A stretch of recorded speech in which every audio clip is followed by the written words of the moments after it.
കാഫിർ സ്ക്രീൻഷോട്ട് വിവാദത്തിൽ CPM വീണ്ടും പ്രതിരോധത്തിലേക്ക്. KK ലതികയ്ക്കെതിരെ കേസെടുക്കണം എന്ന യൂത്ത് കോൺഗ്രസിന്റെ പരാതിയിൽ അന്വേഷണത്തിന് ഉത്തരവ്. DGPക്ക് നൽകിയ പരാതി പ്രത്യേക അന്വേഷണ സംഘത്തിന് കൈമാറി. എത്രയും വേഗം അന്വേഷണം നടത്തി റിപ്പോർട്ട് സമർപ്പിക്കാനാണ് നിർദ്ദേശം. ഒച്ചിഴയുന്ന വേഗത്തിലാണ് ഇപ്പോൾ അന്വേഷണം. പുതിയ പരാതിയുടെ ഗതിയും അതുതന്നെയാകുമോ? ലതികയെ എത്ര പിന്തുണച്ചാലും പ്രതിരോധം തീർത്താലും പാർട്ടിയെ സ്ക്രീൻഷോട്ട് വിവാദം പിന്തുടർന്ന് വേട്ടയാടുകയാണോ? കോടതി കൂടി ഇടപെട്ടതോടെ പാർട്ടിക്കും പോലീസിനും ഇനി എത്ര കാലം ഒളിച്ചുകളി തുടരാനാകും? ഈ വിഷയമാണ് ന്യൂസ് ഈവനിംഗ് ചർച്ച ചെയ്യുന്നത്. ലതികയിലേക്ക് എത്തുന്നു.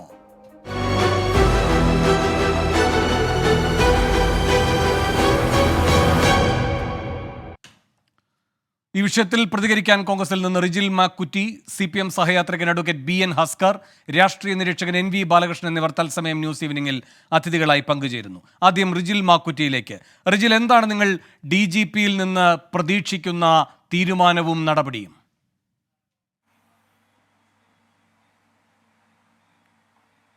വേണു, യഥാർത്ഥത്തിൽ ഈ ഒരു പരാതി ഞങ്ങൾ കൊടുത്തിട്ടുണ്ട്. നിയമപരമായിട്ടുള്ള പോരാട്ടം ഞങ്ങൾ തുടരുകയാണ്. ആ തുടരേണ്ട ഭാഗമായിട്ടാണ് DGPക്ക് പരാതി കൊടുത്തത്. DGP അന്വേഷണം പ്രഖ്യാപിച്ചിട്ടുണ്ട്. തീർച്ചയായും നീതി കിട്ടുമെന്ന് ഞങ്ങൾ പ്രതീക്ഷിക്കുന്നു. പക്ഷേ DGP മാത്രമല്ലല്ലോ, കേരളത്തിൽ മറ്റൊരു DGP ഉണ്ട് എന്ന് നമുക്കെല്ലാം അറിയാലോ. DGP എന്ന് പറയുന്ന തസ്തികക്കപ്പുറത്തേക്ക് അപ്രഖ്യാപിതമായ DGPമാർ കേരളം ഭരിക്കുകയാണ്. P. ശശിയെ പോലുള്ള ആളുകളാണല്ലോ ഇതൊക്കെ നിയന്ത്രിക്കുന്നത്. സ്വാഭാവികമായി ഈ അന്വേഷണം എത്രത്തോളം മുമ്പോട്ട് പോകും, യഥാർത്ഥത്തിൽ പ്രതികളെ പിടിക്കുമോ, KK ലതികയെ ചോദ്യം ചെയ്യുമോ, അല്ലെങ്കിൽ KK ലതികയുടെ മകനെ ചോദ്യം ചെയ്യുമോ എന്നൊക്കെ ഞങ്ങൾ കാത്തിരിക്കുകയാണ്. അങ്ങനെയൊന്നും നടക്കില്ല എന്നുള്ളത് തന്നെയാണ് ഞങ്ങൾ വിശ്വാസം. എന്നാലും DGP അന്വേഷണം പ്രഖ്യാപിച്ചിരിക്കുന്നു. ലതികയെ അറസ്റ്റ് ചെയ്യണമെന്ന് KK രമ ആവശ്യപ്പെടുന്നു. നിങ്ങളുടെ കോഴിക്കോട് DCC പ്രസിഡന്റ് ആവശ്യപ്പെടുന്നു. അതൊക്കെ എന്ത് തെളിവിന്റെ അടിസ്ഥാനത്തിൽ?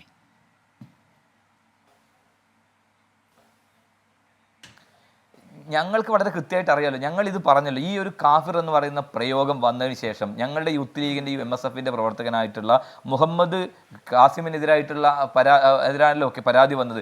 അദ്ദേഹം തന്നെ ഇത് എൻ്റെ വാട്സപ്പിൽ വന്ന സ്ക്രീൻഷോട്ടല്ല, ഞാൻ പ്രചരിപ്പിച്ചതല്ല എന്ന് പറയുക. അദ്ദേഹം ഫോൺ ഉൾപ്പെടെ അന്വേഷണ ഉദ്യോഗസ്ഥന്മാരുടെ മുന്നിൽ, പോലീസിന് മുമ്പിൽ ഹാജരാക്കുകയും ഇതിൽ യഥാർത്ഥ പ്രതികളെ നിങ്ങൾ പിടിക്കണമെന്ന് വളരെ കൃത്യമായി ഈ ചെറുപ്പക്കാരൻ ആവശ്യപ്പെടുന്ന നമ്മുടെ മുമ്പിലുണ്ടല്ലോ. അപ്പോൾ ഞങ്ങളുടെ പേരിൽ ആരോപിച്ചുകൊണ്ട് ഇത് UDFൻ്റെ പ്രത്യേകിച്ച് കോൺഗ്രസിന്റെ ഷാഫിയുടെ അറിവോടുകൂടിയാണ് ഈ പ്രയോഗം വന്നത് എന്ന് തെരഞ്ഞെടുപ്പിന്റെ ഘട്ടത്തിൽ KK ശൈലജ എന്ന് പറയുന്ന വടകരയിലെ സ്ഥാനാർത്ഥി പ്രഖ്യാപിക്കുകയും അത് ഏറ്റെടുത്തുകൊണ്ട് CPMന്റെ സൈബർ ഇടങ്ങളിലും അതോടൊപ്പം തന്നെ പോരാളി ഷാജിമാരും അമ്പാടിമുഖ സഖാക്കളും ഉൾപ്പെടെയുള്ള ഇവർ തള്ളിപ്പറയുന്ന ഈ സൈബർ കൂട്ടങ്ങളുണ്ടല്ലോ, ഈ കടന്നൽ കൂട്ടങ്ങളൊക്കെ വ്യാപകമായി പ്രചരിപ്പിച്ചല്ലോ. ഷാഫി എന്ന് പറയുന്ന ഈ ചെറുപ്പ വർഗീയവാദി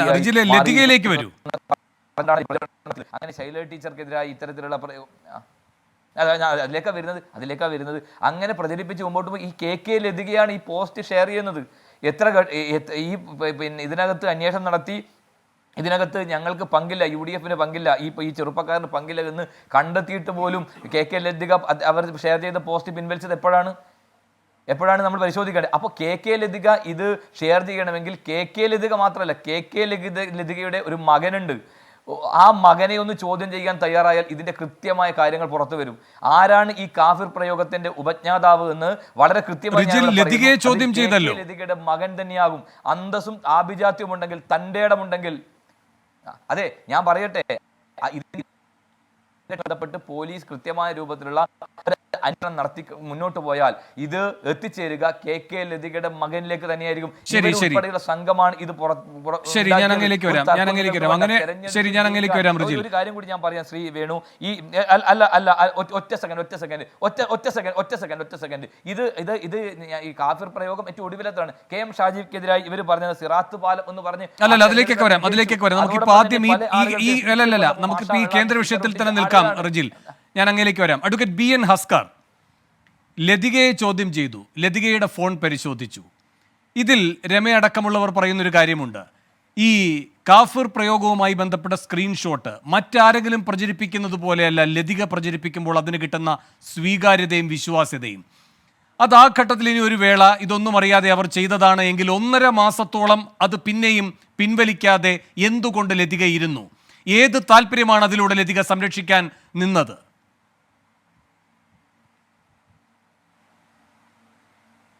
വേണു, ഇതിൽ കേരളത്തിലെ വലതുപക്ഷ മാധ്യമങ്ങൾ ഇടതുപക്ഷത്തെ സർക്കാരിനെയും ഇടതുപക്ഷത്തെയും ആക്രമിക്കുന്നതിനു വേണ്ടി പ്രചണ്ഡ പ്രചാരം നടത്തുന്ന ഘട്ടത്തിലാണ് സാമൂഹ്യ മാധ്യമ ഇടപെടലുകൾ എന്ന രീതിയിൽ സോഷ്യൽ മീഡിയയിലൂടെ ഇടതുപക്ഷ ഹാൻഡിലുകൾ എതിർ പ്രചരണവുമായി കേരളത്തിലാകമാനം ഇറങ്ങിത്തിരിച്ചിട്ടുള്ളത്.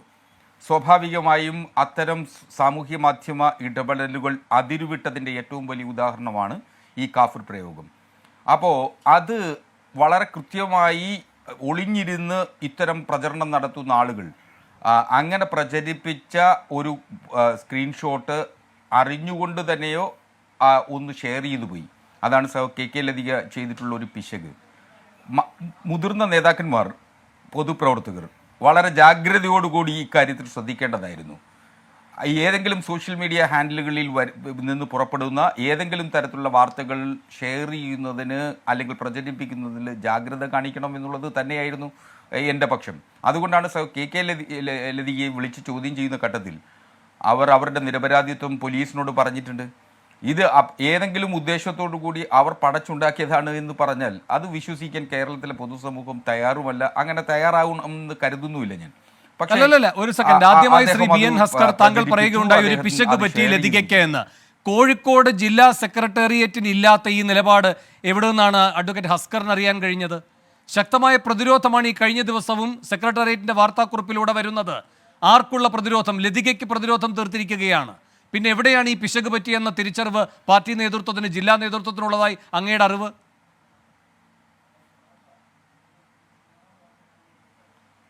വേണു, ഇതിൽ കാണേണ്ടത് KK ലതികയുടേതായി അതൊരു പ്രചരിപ്പിക്കപ്പെട്ടിട്ടുണ്ടല്ലോ. ആ ഷെയറിങ് നടത്തിയിട്ടുണ്ടെങ്കിൽ അതൊരു പിശക് തന്നെയാണ്. അത് ചെയ്യാൻ പാടില്ല. അത് ചെയ്യാൻ പാടില്ലാത്തതാണ് ഷെയർ ചെയ്തിട്ടുള്ളത്. അപ്പോൾ നിലപാട് KK ലതിക, അങ്ങനെയെങ്കിൽ ശ്രീ BN ഹസ്കർ, അങ്ങയുടെ വിശാല മനസ്സ് പോലും പാർട്ടിക്ക് ഈ കാര്യത്തിലില്ല. അങ്ങനെയെങ്കിൽ ഒരു നേരിട്ടുള്ള ചോദ്യം. ഇവിടെ കാസിം ഇത് പ്രചരിപ്പിച്ചിട്ടില്ല, ഫോണിൽ ഇത് നിർമ്മിച്ചിട്ടില്ല. കാസിം എന്നിട്ട് കുറ്റാരോപിതനായി. കാസിം ചോദ്യം ചെയ്യലിന് വിധേയനാകേണ്ടി വന്നു. ഇപ്പോൾ ഇതിൻ്റെ നിജസ്ഥിതി നാം എല്ലാവരും അറിഞ്ഞത് എങ്ങനെയാണ്? നിവൃത്തികെട്ട് കാസിമിന് ഈ പോലീസിൽ നിന്ന് നീതി കിട്ടില്ല എന്ന ഉത്തമ ബോധ്യത്തിൻ്റെ അടിസ്ഥാനത്തിൽ കോടതിയെ സമീപിച്ചപ്പോഴാണ്. അവിടെ ഈ വടകര റൂറൽ SP കൊടുത്തിരിക്കുന്ന റിപ്പോർട്ട് പുറത്തു വന്നപ്പോഴാണല്ലോ അറിയുന്നത് ഈ പാവം പിടിച്ച ചെറുപ്പക്കാർ ഇതൊന്നും ചെയ്തിട്ടില്ല എന്ന്. എന്നിട്ട് ഇപ്പോഴും അതിൻ്റെ നിജസ്ഥിതി കണ്ടെത്തുക എന്ന ബാധ്യതയുമായി അങ്ങ് അദ്ദേഹം ഉഴറുകയാണ്. ഇങ്ങനെയുള്ള ഒരു തരത്തിലുള്ള ബുദ്ധിമുട്ടും ലതികയ്ക്ക് അനുഭവിക്കേണ്ടി വരുന്നില്ല. അതെന്തുകൊണ്ടാണ്? ഇപ്പോൾ ഒരു പ്രത്യേക സമുദായത്തിൽ അയാൾ പെട്ടുപോയത് കൊണ്ടാണോ? അയാൾക്ക് സ്വയം നിരപരാധിത്വം തെളിയിക്കാൻ ഇങ്ങനെ പോലീസ് അല്ലല്ല, ഞാനൊന്ന് പൂർത്തിയാക്കിക്കോട്ടെ, പോലീസ് സ്റ്റേഷനുകളും കോടതി വരാന്തകളും കയറിയിറങ്ങേണ്ടി വരുന്നത്? ലതികയ്ക്ക് അത് വേണ്ടി വരാതിരിക്കുന്നത് എന്ത് പ്രിവിലേജ് കൊണ്ടാണ്? ഇനി ഒരു കാര്യം കൂടി, ഇയാൾ സ്വന്തമായി നിർമ്മിക്കുകയോ അത് എവിടെയും ഷെയർ ചെയ്യുകയോ ചെയ്തിട്ടില്ല. എന്നിട്ടും പോലീസ് പറയുന്നത് ഇപ്പോഴും അയാൾ സംശയ നിഴലിലാണ് എന്നാണ്. ഇവിടെ ഒരാൾ കൃത്യമായി ഇത് ഷെയർ ചെയ്തിരിക്കുന്നു, ഒരു മുൻ MLA CPM സംസ്ഥാന സമിതി അംഗം. അത് നമ്മുടെ മുന്നിൽ ഒരു തെളിവായി നിൽക്കുകയാണ്. അവർക്കെതിരെ ഒരു അന്വേഷണവുമില്ല. കോടതിയിൽ ഒരു പരാമർശവും പോലീസിന്റെ ഭാഗത്തുനിന്നും ഉണ്ടാകുന്നില്ല. എന്തുകൊണ്ട്?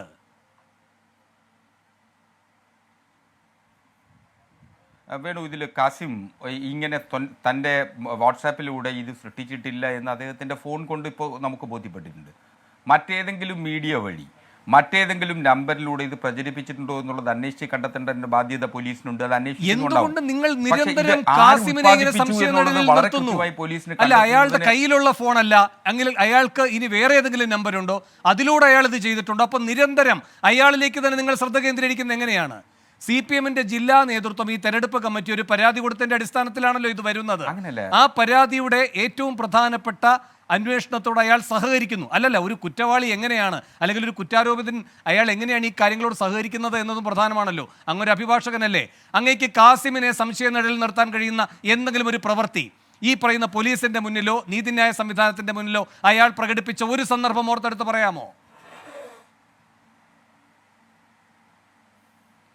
അല്ല, പോലീസിൻ്റെ അന്വേഷണത്തോട് സഹകരിക്കുന്ന ഒരു കുറ്റാരോപിതൻ എന്ന നിലയിൽ അത് അദ്ദേഹത്തിൻ്റെ നിരപരാധിത്വം തെളിയിക്കുന്നതിന് ആവശ്യമായിട്ടുള്ള എല്ലാ ശ്രമങ്ങളും കാസിമിൻ്റെ ഭാഗത്ത് നിന്നുണ്ടാകുന്നുണ്ട്. പക്ഷേ എന്നിരുന്നാൽ പോലും ഇത് കാസിം എന്ന് പറയുന്ന വ്യക്തിയുടേതായി വന്നിട്ടുള്ള ഒരു പ്രചരണ രീതിയായിരുന്നു. അപ്പോൾ സ്വാഭാവികമായും അതിൻ്റെ നിജസ്ഥിതി അന്വേഷിക്കണം. അദ്ദേഹത്തിന് മറ്റേതെങ്കിലും മൊബൈൽ നമ്പറുണ്ടോ, മറ്റേതെങ്കിലും വാട്സപ്പ് നമ്പറുകളുണ്ടോ എന്നൊക്കെ പരിശോധിക്കേണ്ട ബാധ്യത പോലീസിനുണ്ട്. പോലീസ് ഇത് കൃത്യമായിട്ട് അന്വേഷിക്കുന്നുണ്ട്. ചിലപ്പോൾ കുറച്ച് വൈകിയെന്നിരിക്കും. കാരണം പലപ്പോഴും മെറ്റയിൽ നിന്ന് ഇത്തരം ഡീറ്റെയിൽസ് കിട്ടുന്നതിന് ആവശ്യമായിട്ടുള്ള സമയപരിമിതി ഇക്കാര്യത്തിൽ ഉണ്ട് എന്ന് തന്നെയാണ് ഞാൻ കരുതുന്നത്. എന്നിരുന്നാലും നിജസ്ഥിതി വൈകാതെ തന്നെ നമുക്ക് പൊതുബോധത്തിലേക്ക് വരും എന്നു തന്നെയാണ് നമുക്ക്. ഇപ്പോൾ കോടതി ഇടപെട്ടു, പോലീസിൻ്റെ ഒരു റിപ്പോർട്ട് വന്നിട്ടുണ്ട്. ആ റിപ്പോർട്ടിൽ വളരെ കൃത്യമായി ഇക്കാര്യത്തിൽ കാസിമിൻ്റെ നിരപരാധിത്വത്തെ സംബന്ധിച്ച് പറയുന്നുണ്ട്. പക്ഷേ എന്നിരുന്നാൽ പോലും കാസിമിനെ അങ്ങനെ കുറ്റാരോപിതൻ എന്ന നിലയിൽ വെറുതെ വിട്ടുകൊണ്ട് പോലീസ് ഒരു റിപ്പോർട്ട് ഇതുവരെ നൽകിയിട്ടില്ല. അല്ലല്ല, ഇതൊക്കെ ആത്യന്തികമായി എന്താണ്? സമൂഹത്തിൽ വിദ്വേഷം ഉണ്ടാക്കുക, മതസ്പർദ്ധ ഉണ്ടാക്കുക, വർഗീയ ചേരിതിരിവ് ഉണ്ടാക്കുക, ഇതൊക്കെയാണല്ലോ ഇതിന്റെ അനന്തരഫലം. അത് ഒരാൾ ഇങ്ങനെ ഒരു സ്ക്രീൻഷോട്ട് ഇനി ഉണ്ടാക്കിയെന്ന് ഇരിക്കട്ടെ, ഇങ്ങനെ ഒരു സന്ദേശം ഉണ്ടാക്കിയത് സ്ക്രീൻഷോട്ടാക്കി പ്രചരിപ്പിച്ചെന്ന് തന്നെ ഇരിക്കട്ടെ, ആ ആഘാതവും അതുപോലെ തന്നെയാണ്. അതുമായി ബന്ധപ്പെട്ട് ലതിക അത് പ്രചരിപ്പിച്ചാൽ ഉണ്ടാകുന്ന ആഘാതവും അത് സമാസമം തന്നെയാണ്. കാരണം ആത്യന്തികമായി ഇത് രണ്ടും ഉണ്ടാക്കാൻ പോകുന്നത് മതേതര സമൂഹത്തിൽ വിള്ളലുകൾ തന്നെയാണ്, അല്ലേ? അപ്പോൾ ഒരാൾ ഉണ്ടാക്കുന്നു, മറ്റൊരാൾ പ്രചരിപ്പിക്കുന്നു, അത് രണ്ടും ഒരേ ഫലം തന്നെയാണ് ഉണ്ടാക്കുന്നത്. പക്ഷെ നിങ്ങൾ എപ്പോഴും കാസിമിൽ തന്നെയാണ് ഇപ്പോഴും കുറ്റാരോപിതൻ എന്ന് പറഞ്ഞുകൊണ്ട് നിൽക്കുന്നത്. ഈ മനോഭാവം നിങ്ങൾ എതിർക്കുന്ന സംഘപരിവാറിനെ ചൂണ്ടിക്കാട്ടി എതിർക്കുന്ന ഇസ്ലാമോഫോബിയയുടെ നിഴലിൽ തന്നെയാണ് നിങ്ങളും നിൽക്കുന്നത് എന്നതിൻ്റെ ഒരു സാക്ഷ്യം കൂടിയല്ലേ?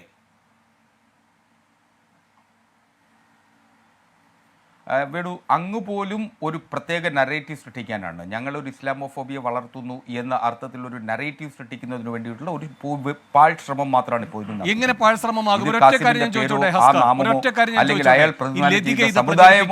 കാസിമോ അല്ലെങ്കിൽ വേറെ ഏതൊരാളോ അല്ലെങ്കിൽ ഒരു അജ്ഞാത നാമാവ് ഇങ്ങനെ ഒരു സ്ക്രീൻഷോട്ട് ഉണ്ടാക്കിയത് പ്രചരിപ്പിച്ചു എന്നിരിക്കട്ടെ, പറയാൻ പാടില്ലാത്ത ഒരാളുണ്ടായിരുന്നു. പറയാൻ പാടില്ലാത്ത ഒരാൾ, അത് ശൈലജ ടീച്ചറാണ്. ശൈലജ ടീച്ചറും ഷാഫിയും ഒക്കെ ഒരേ നിയമസഭയിൽ ഇരുന്നവരല്ലേ? അവരൊന്നും നടാടെ തിരഞ്ഞെടുക്കപ്പെട്ടവരല്ലല്ലോ. ഏത് ജനാധിപത്യ സംവിധാനത്തിലൂടെയാണ് അവർ തിരഞ്ഞെടുക്കപ്പെട്ടതെന്ന് പരസ്പരം അറിയുന്നതല്ലേ? ആ പരസ്പര വിശ്വാസവും ബഹുമാനവും വേണ്ടേ? കാസിമിനെ ഈ പറയുന്ന അന്വേഷണ സംവിധാനങ്ങളിൽ നിഴലിൽ നിർത്തുന്നുവെങ്കിൽ ശൈലജ ഷാഫിയെ അതിൻ്റെ പിന്നിൽ പ്രവർത്തിച്ച കരങ്ങൾ എന്ന നിലയിൽ നിർവചിക്കുന്നത് ഏത് മതേതര ബോധ്യം കൊണ്ടാണ്? ഏത് ജനാധിപത്യ ബോധ്യം കൊണ്ടാണ്?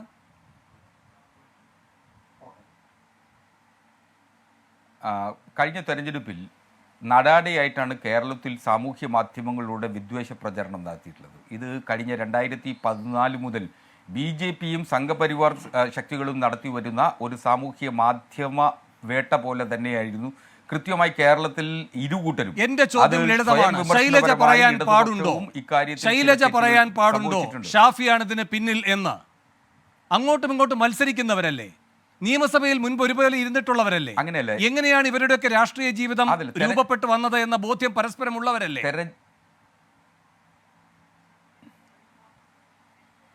നിശ്ചയമായും ശ്രീ ഷാഫി പറമ്പിൽ എന്ന് പറയുന്ന ഒരു വ്യക്തിയെ സംബന്ധിച്ചിടത്തോളം, നമുക്ക് കേരളീയ പൊതുസമൂഹത്തെ സംബന്ധിച്ചിടത്തോളം വ്യത്യസ്തമായി എനിക്ക് വ്യത്യസ്തമായ രാഷ്ട്രീയ അഭിപ്രായമുള്ള പോലും തന്നെ അദ്ദേഹം ഒരു കേരളത്തിൻ്റെ സെക്കുലർ മുഖം ആണ്, കോൺഗ്രസിലെ ഒരു സെക്കുലർ മുഖമാണ് എന്ന് വിശ്വസിക്കുന്ന ഒരാളാണ് ഞാൻ.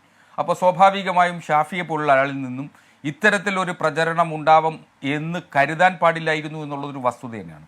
നമുക്കറിയാം ശൈലജ ടീച്ചറെ തോൽപ്പിക്കുന്നതിനു വേണ്ടി എന്തെല്ലാം തരത്തിലുള്ള സാമൂഹ്യ മാധ്യമ ഇടപെടലുകളാണ് വടകരയിൽ ആകമാനം നടത്തിയിട്ടുള്ളത് എന്ന് അങ്ങേക്ക് കൂടി ബോധ്യമുള്ളതാണ്. അപ്പോൾ ശൈലജ ടീച്ചറെ പോലുള്ള കേരളത്തിലെ ഏറ്റവും ജനകീയമായിട്ടുള്ള ഒരു നേതാവിനെ ഇങ്ങനെ എല്ലാവരെയും ഒരേ തുലാസിൽ തന്നെ വേണം ജനാധിപത്യത്തിൽ കാണാൻ. ശൈലജയും ജയിച്ചു വന്നു, ഷാഫിയും ജയിച്ചു വന്നു. ജനാധിപത്യത്തിന്റെ തുലാസിൽ തുല്യ പ്രാധാന്യം തന്നെയാണ്. ആർക്കും ഭൂരിപക്ഷത്തിന്റെ ആധിക്യം കൊണ്ട് പവിത്രത കൽപ്പിക്കേണ്ടതില്ല. ഒരു വല്ലാത്ത സ്വീകാര്യതയും ഒരു വല്ലാത്ത പവിത്ര പദവിയും കൊടുക്കേണ്ടതില്ല. ഇപ്പോൾ ഈ 19 ഇടത്തും തോറ്റു. പക്ഷേ ശൈലജ തോൽക്കുന്നതാണ് എന്തോ ഒരു ഗൂഢമായ തോൽവിയുടെ ഒരു ഭാഗമായി കാണേണ്ടത് എന്നാണ് സംസ്ഥാന സമിതിയിലും ഉയരുന്ന വിമർശനം. എന്ന് വെച്ചാൽ ബാക്കി ആരെങ്കിലും തോൽക്കുന്നത് പോലെയല്ല, പവിത്രമായ ഏതോ ഒരു പ്രതീകം അങ്ങ് പങ്കിലപ്പെട്ടു പോകുന്നു തോൽവിയോടെ എന്ന രൂപത്തിലാണ് അവതരിപ്പിക്കുന്നത്. ഇതൊന്നും ശരിയല്ല. ഇതൊന്നും ജനാധിപത്യ ബോധ്യത്തിൻ്റെ അടിസ്ഥാനത്തിലുള്ള വിലയിരുത്തലല്ല. ഞാൻ അങ്ങയിലേക്ക് വരാം. ശ്രീ NV ബാലകൃഷ്ണനിലേക്ക് പോകുന്നതിന് മുൻപ് റിജിൽ ഇപ്പോഴും ഈ കാസിമിനെ കുറ്റാരോപിതനായി നിർത്തുകയാണ്. ഇപ്പോഴും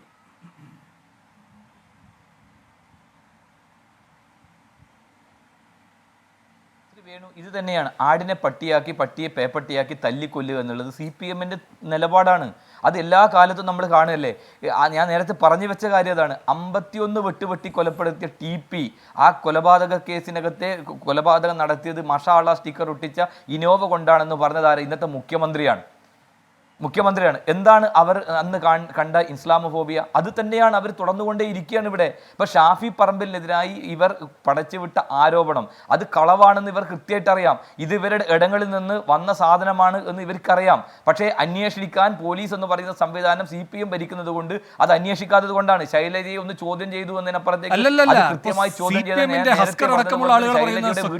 സഹായിച്ചാലേ കാര്യങ്ങൾ കണ്ടെത്താൻ കഴിയൂ എന്നാണ്.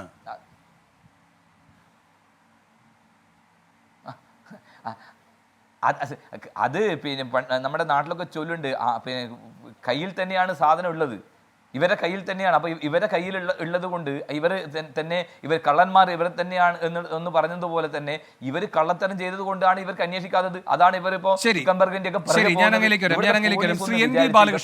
ലതികയുമായി ബന്ധപ്പെട്ട കാര്യത്തിൽ വളരെ സ്പെസിഫിക് ആയ ഒരു പരാതി നിവർത്തി കെട്ടുകൊണ്ട് യൂത്ത് കോൺഗ്രസ് കൊടുത്തിരിക്കുകയാണ്. നേരത്തെ ഇപ്പോൾ MSF ആണ് ഇതുമായി ബന്ധപ്പെട്ട്, യൂത്ത് ലീഗ് ഒക്കെയാണ് ഇതിന്റെ മുന്നിൽ വന്ന്, ഇവർ രംഗത്തില്ല എന്നല്ല പറയുന്നത്. ഇപ്പോൾ ഈ കാസിമിന് പോലീസിനെ ആദ്യം സമീപിക്കുമ്പോൾ അദ്ദേഹം കുറ്റാരോപിതനാകുന്ന അവസ്ഥ വരുന്നു.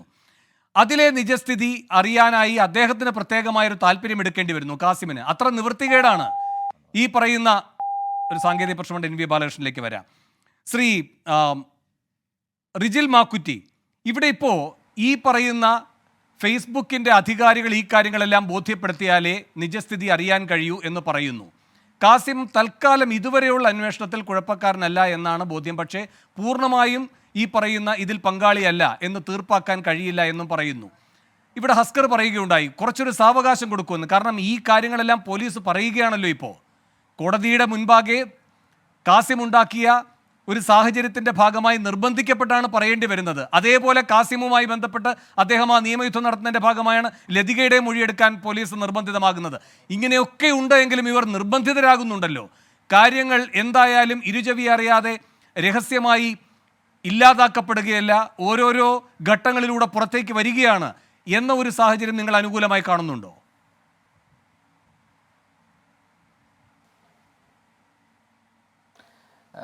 ശ്രീ വേണു, ഇത് ബൂമാറാങ്ക് പോലെ ഇവരെ തിരിച്ചടിക്കും.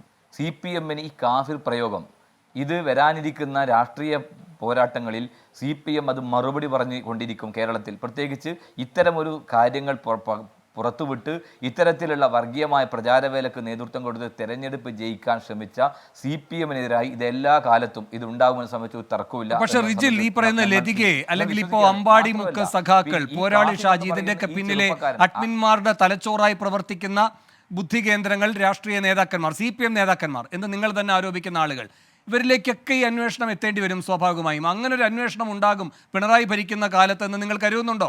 ഇനി കോടതി പോലും ആ രൂപത്തിലുള്ളൊരു ഇടപെടലിന് പോലീസിനും സർക്കാരിനും നിർദ്ദേശം നൽകുമെന്ന് നിങ്ങൾ പ്രതീക്ഷിക്കുന്നുണ്ടോ?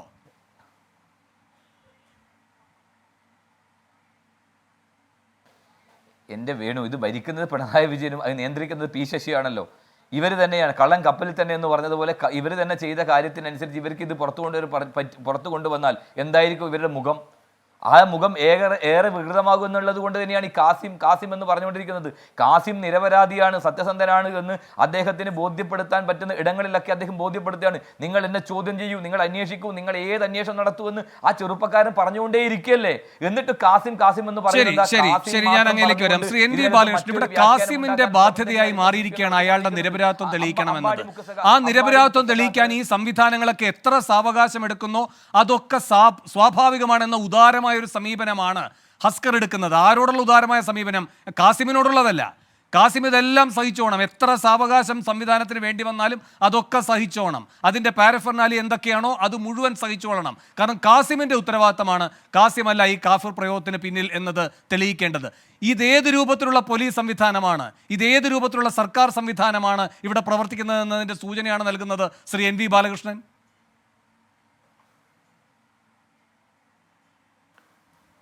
വേണു, ഇതിൻ്റെ മുകളിൽ നമുക്കറിയാവുന്നൊരു കാര്യം എന്താണെന്ന് ചോദിച്ചാൽ ഇതൊക്കെ ആളുകൾ വളരെ വ്യക്തമായി മനസ്സിലാക്കുന്നുണ്ട്. അഡ്വക്കേറ്റ് അസ്കറും അതുപോലെ തന്നെ മറ്റ് CPMൻ്റെ സുഹൃത്തുക്കളൊക്കെ മറന്നു പോകുന്നൊരു കാര്യം, നിങ്ങൾ ഈ പറയുന്നതൊക്കെ ജനങ്ങൾ എങ്ങനെയാണ് മനസ്സിലാക്കുന്നത് എന്ന് അരിയാഹാരം കഴിക്കുന്നവർക്കെല്ലാം ബോധ്യമാകാവുന്ന രൂപത്തിലുള്ള അനുഭവങ്ങൾ ഇപ്പം നമ്മുടെ മുമ്പിലുണ്ട്. നിങ്ങൾ മലബാറിലെ ഓരോ തെരഞ്ഞെടുപ്പിലും ഓരോ കേന്ദ്രങ്ങളിലും, അതായത് മട്ടന്നൂർ ഉൾപ്പെടെയുള്ള അല്ലെങ്കിൽ അതുപോലുള്ള ഈ CPM-ന്റെ ശക്തി കേന്ദ്രങ്ങളിലൊക്കെയുള്ള ആളുകൾ എങ്ങനെയാണ് ചിന്തിച്ചത്, വോട്ടിങ്ങിൽ ചിന്തിച്ചത് എന്ന് പരിശോധിച്ചാൽ ഒരു കാര്യം നിങ്ങൾക്ക് വ്യക്തമാവും. നിങ്ങൾ ഈ ചാനലിൻ്റെ മുമ്പിലൊക്കെ വന്ന് പറഞ്ഞുകൊണ്ടിരിക്കുന്ന കാര്യങ്ങൾ 100% കളവാണ് എന്ന് ബോധ്യമുള്ള ഒരു ജനതയാണ് കേരള ജനത എന്ന് തെളിയിക്കപ്പെട്ടിട്ടുണ്ട്. അതിനുശേഷവും നമ്മൾ ഇങ്ങനെ തന്നെ പറഞ്ഞുകൊണ്ടിരുന്നാൽ സംഭവിക്കാൻ പോകുന്ന എന്താണ്? നമ്മളെയൊക്കെ വ്യക്തിത്വത്തെ അത് ബാധിക്കുന്നതിന് അപ്പുറത്തോട്ട് ഒരു ജനതയ്ക്ക് സത്യം തിരിച്ചറിയാൻ കഴിയാത്ത ഒരു ബുദ്ധിമുട്ടും ഇന്ന് കേരളത്തിലില്ല. നിങ്ങളിപ്പോൾ ഈ ലതികയുമായിട്ട് ബന്ധപ്പെട്ടുള്ള കാര്യങ്ങൾ മാത്രം ആലോചിക്കുക. എന്തോ ഭാഗ്യത്തിന് ആ കാസിമിൻ്റെ പേരിലാണ് അങ്ങനെ ഒരു സ്ക്രീൻഷോട്ട് ഉണ്ടാക്കി പ്രചരിപ്പിച്ചത്. കാസിം എന്ന് പറയുന്ന ഒരു മനുഷ്യൻ ജീവിച്ചിരിക്കുന്നുണ്ട്, അയാൾക്കൊരു സോഷ്യൽ മീഡിയ അക്കൗണ്ട് ഉണ്ട്, അതുകൊണ്ട് അയാളെ നമുക്ക് വിസിബിളാണ്.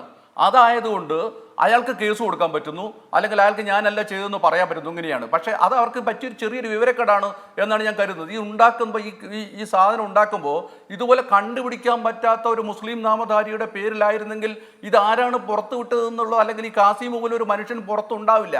അപ്പോൾ അവർക്ക് എന്തും പറഞ്ഞുകൊണ്ടിരിക്കാം. ഇപ്പോൾ അവർ പറഞ്ഞുകൊണ്ടിരിക്കുന്നത് ഞങ്ങൾ മെറ്റയോട് അന്വേഷിച്ചിട്ടുണ്ട്. അഡ്വക്കേറ്റ് അക്സർ, നിങ്ങളൊന്ന് അന്വേഷിച്ചു നോക്കുക. കേരളത്തിൽ ഇന്ന് നിലവിലുള്ള സൈബർ സംവിധാനങ്ങൾ വെച്ച് ഒരു സ്ക്രീൻഷോട്ട് ആദ്യമായി എവിടെയാണ് പ്രത്യക്ഷപ്പെട്ടത് എന്ന് മനസ്സിലാക്കാൻ മെറ്റയുടെ സഹായം എന്തിനാണ്? മെറ്റയുടെ സഹായം ഇല്ലാതെ തന്നെ നമ്മുടെ ശാസ്ത്ര സാങ്കേതിക വിദ്യകളുടെ സഹായം കൊണ്ട് തന്നെ പോലീസ് വിചാരിച്ചാൽ, പോലീസിന് ആഗ്രഹമുണ്ടെങ്കിൽ ഇത് എവിടുന്നാണ് ആദ്യമായിട്ട് അപ്ലോഡ് ചെയ്തത് എന്ന് മനസ്സിലാക്കാൻ ബുദ്ധിമുട്ടില്ല. അത് പോലീസ് ചെയ്യുന്നില്ല. പോലീസ് ചെയ്യാതെ ഞങ്ങൾ മെറ്റയോട് അന്വേഷിച്ചുകൊണ്ടിരിക്കുകയാണ്, മെറ്റയിൽ നിന്ന് വിവരം കിട്ടിയില്ല എന്ന് പറയുന്നതിൻ്റെ സത്യം എന്താണ്? അവർക്ക് ഇത് ചെയ്ത ആളുകളെ കുറേ കാലത്തേക്കെങ്കിലും മറച്ചു വെക്കാൻ കഴിയുമോ എന്ന് പരിശോധിക്കുക മാത്രമല്ല. ഇത് മനസ്സിലാക്കാൻ വിവേകമില്ലാത്തവരാണോ കേരളത്തിലെ ആളുകളെന്ന് നിങ്ങൾ എങ്ങനെയാണ് ചിന്തിക്കുന്നത്? ഇനി നിങ്ങൾ ഈ ലതികയുമായിട്ട് ബന്ധപ്പെട്ട പ്രശ്നത്തിലേക്ക് വന്നാലോ, ലതിക എന്ന് പറയുന്നത് ഒരു സാധാരണ സ്ത്രീയല്ല. അവർ CPM-ന്റെ ജില്ലാ സെക്രട്ടേറിയറ്റ് മെമ്പറാണ്, അതുപോലെ തന്നെ സംസ്ഥാന കമ്മിറ്റി അംഗമാണ്. എനിക്ക് അവരുമായിട്ട് വ്യക്തിപരമായി വളരെ പരിചയമുണ്ട്. ഞങ്ങൾ ഒന്നിച്ച് DYFI-ക്കകത്ത് പ്രവർത്തിച്ചിട്ടുണ്ട്. നല്ല കഴിവുള്ള ധൈര്യമൊക്കെ ഉള്ള തൻ്റെടിയൊക്കെ ആയിട്ടുള്ളൊരു സ്ത്രീയാണ് ലതിക എന്ന് പറയുന്നത്. എനിക്ക് അവരോട് സ്നേഹവും മതിപ്പും ഒക്കെ ഉണ്ട്. പക്ഷേ ഇത്രയും വർഗീയമായ പരാമർശമുള്ള ഒരു സാധനം CPM-ന്റെ സംസ്ഥാന കമ്മിറ്റി അംഗമായിട്ടുള്ള ഒരാൾ അത് ഷെയർ ചെയ്യുന്നു എന്ന് പറഞ്ഞാൽ എന്താ അവർ അതുകൊണ്ട് ഉദ്ദേശിച്ചത്? ഇതൊക്കെ മനസ്സിലാക്കാൻ നമുക്ക് സാമാന്യ ബുദ്ധി പോരെ. എന്താ ലതിക ഇത് ഷെയർ ചെയ്യുമ്പോൾ ഉദ്ദേശിച്ചത്? ഇതുപോലെ ഒരു കാഫിർ പ്രയോഗം തെരഞ്ഞെടുപ്പിന്റെ തൊട്ട് തലേന്നാൽ ഇങ്ങനെ ഷെയർ ചെയ്ത് വിടുമ്പോൾ അവർ ഉദ്ദേശിച്ചത് എന്താണ്? ഇത് കൃത്യമായും വർഗീയ പ്രചരണമാണ് എന്ന് മനസ്സിലാക്കാൻ അതിന്റെ ഭാഗമായി കേസെടുക്കാൻ പോലീസിന് മടിക്കുന്നത് എന്തിനാണ്? അതിലെന്താ ഞാൻ പറയാൻ സ്ക്രീൻഷോട്ട് ഷെയർ ചെയ്യുമ്പോൾ KK ലതിക ഇങ്ങനെ കൂടെ ഇട്ടിട്ടുണ്ട്. എന്തൊരു വർഗീയതയാണോ ഇത്? തെരഞ്ഞെടുപ്പ് കഴിഞ്ഞും നമ്മുടെ നാട് നിലനിൽക്കണ്ടേ? ഇത്ര കടുത്ത വർഗീയത പ്രചരിപ്പിക്കരുത്. അത് സതുദ്ദേശത്തോടെയാണെന്ന് വ്യാഖ്യാനിക്കാൻ വേണമെങ്കിൽ അതെ, അത് വേണമെങ്കിൽ വേണുവിനെ പോലുള്ള ഒരാളങ്ങനെ വ്യാഖ്യാനിച്ചാൽ ഞാൻ അതിനോട് പറയുന്നതില്ല. കാരണം എനിക്ക് KK ലതികയെ അറിയാം, KK ലതികയുടെ ഭർത്താവ് മോഹനമാഷെ അറിയാം, KK ലതികയുടെ മകൻ ഇപ്പോൾ വർക്ക് ചെയ്യുന്ന എവിടെയാണെന്ന് അറിയാം. നിങ്ങൾക്കറിയാം കേരളത്തിലെ CPM ഗവൺമെന്റിനെ എന്താണ് സോഷ്യൽ മീഡിയയിൽ ഫേസ്ബുക്കിലൊക്കെ തന്നെ പ്രൊമോട്ട് ചെയ്യുന്നതിന് വേണ്ടിയുള്ള വലിയ കാശ് വാങ്ങിച്ചിട്ടാണെങ്കിൽ പോലും പ്രവർത്തനം നടത്തിയിട്ടുള്ള ഒരു സംഘത്തിൽപ്പെട്ട ആളാണ് ഈ മോഹനമാഷയുടെയും ലതികയുടെയും മകൻ. അതുപോലെ തന്നെ അൻവറിന്റെ അഡ്മിനായി പ്രവർത്തിക്കുന്ന ഒരാളാണ്. ഇതൊക്കെ ചേർത്ത് വെച്ച് നോക്കുന്ന ഒരാൾക്ക് ഇതെങ്ങനെയാണ് വരുന്നത് എന്ന് മനസ്സിലാക്കാൻ വലിയ ബുദ്ധിമുട്ട്. ഇപ്പോൾ കോഴിക്കോട് ജില്ലയിലെ ഞങ്ങളുടെ ജില്ലയിലുള്ള മനുഷ്യന്മാരെ സംബന്ധിച്ചിടത്തോളം ഇതിനെക്കുറിച്ചൊന്നും ഒരു തർക്കമൊന്നുമില്ല. ഇപ്പോൾ 24 ഇങ്ങനെ ഒരു ചർച്ച നടക്കുമ്പോൾ അവരൊരു പക്ഷേ കണ്ടിരിക്കുന്നല്ലാതെ ഇത് ആര് വിട്ടതാണെന്നും എങ്ങനെ വിടുന്നതാണെന്നൊക്കെ അവർ കൃത്യമായിട്ട് മനസ്സിലാക്കാം. ഒരു കാര്യം കൂടി ശ്രീ എൻ വി ബാലകൃഷ്ണൻ, ഇപ്പൊ ഈ കാസിം ഇങ്ങനെ പോലീസ് സംവിധാനത്തോട് യാചിക്കുന്നു, കോടതിയോട് യാചിക്കുന്നു, സ്വന്തം നിരപരാധിത്വം തെളിയിക്കാനായി ഇങ്ങനെ ഒരു വലിയ യുദ്ധത്തിൽ പലപ്പോഴും ഏകാഗിയായി അല്ലെങ്കിൽ സംഘടനകളുടെ പിൻബലമൊക്കെ ഇതിനുള്ളപ്പോൾ പോലും ആത്യന്തികമായി ഒരു പ്രത്യേക വിഭാഗത്തിൽ നിന്ന് വരുന്നു എന്നതിൻ്റെ പേരിൽ ഒരു സംശയനിഴലാണ് ആ വ്യക്തി നിൽക്കുന്നത്. ഈ ലതിക ഈ പോസ്റ്റ് അവിടെ തന്നെ നിലനിർത്തുന്നു. സമൂഹത്തിനൊരു ബുദ്ധിമുട്ടും തോന്നുന്നില്ല, അത് പിൻവലിക്കുന്നില്ല, അവർ ഒരു ബുദ്ധിമുട്ടും തോന്നുന്നില്ല. കഴിഞ്ഞില്ല ഒരു പ്രത്യേക ഘട്ടത്തിൽ പിൻവലിക്കുന്നു. അപ്പോഴും സമൂഹത്തെ സംബന്ധിച്ച് ലതികയുടെ നീക്കത്തിൽ ഒരു അസ്വാഭാവികതയുമില്ല. സർവോപരി പ്രൊഫൈൽ ലോക്ക് ചെയ്യുന്നു, അപ്പോഴും ഒരു അസ്വാഭാവികതയുമില്ല. ഇതിലേതെങ്കിലും ഒന്ന് കാസിം എപ്പോഴെങ്കിലും ചെയ്തിരുന്നെങ്കിലോ? ഈ പറയുന്ന കാര്യങ്ങളിൽ എന്തെങ്കിലും ഒന്ന് കാസിം എപ്പോഴെങ്കിലും ചെയ്തിരുന്നെങ്കിൽ ഏത് രൂപത്തിലുള്ള ചാപ്പകുത്തലാകും അയാൾക്ക് നേരിടേണ്ടി വരിക?